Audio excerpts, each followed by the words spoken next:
արագություն, տաք էմոցիաներ, ազատության շունչ ու ադրենալինի ալիք։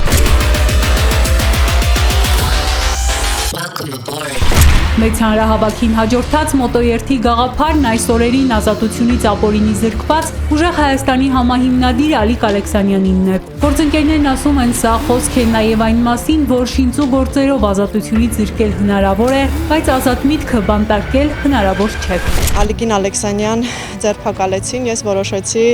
իրեն սկսած գործը կիսատ չթողնեմ եւ անպայման կատարեմ նրա ցանկությունն ու երազանքը, որովհետև մենք երկար ժամանակ պլանավորել էինք այս ամենը։ Հուսամ, երբ որ մի քանի օրից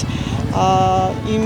լավ պայքարի ընկեր Ալեքսանյանը դուրս կգա, կտեսնի, որ ես արժանապատիվ ձևով իրեն սկսած գործը ավարտին եմ հասցրել։ Մենք այս ավտոերթը ուզում ենք նվիրենք մեր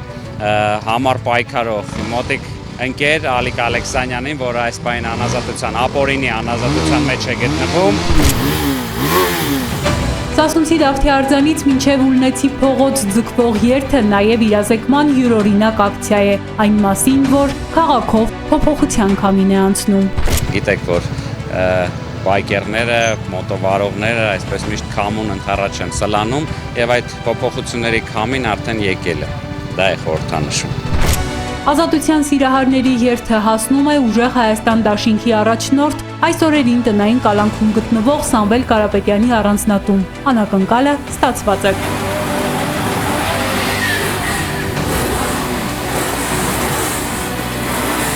Երեք օր եւս եւ ուժեղ Հայաստան լինելու է։ Ուղերձն այստեղ հնչում է եւս մեկ անգամ։ Հայաստանի քաղաքացուն մնում է գնալ տեղամաս եւ ընտրել փոփոխությունը։ Երրորդ համար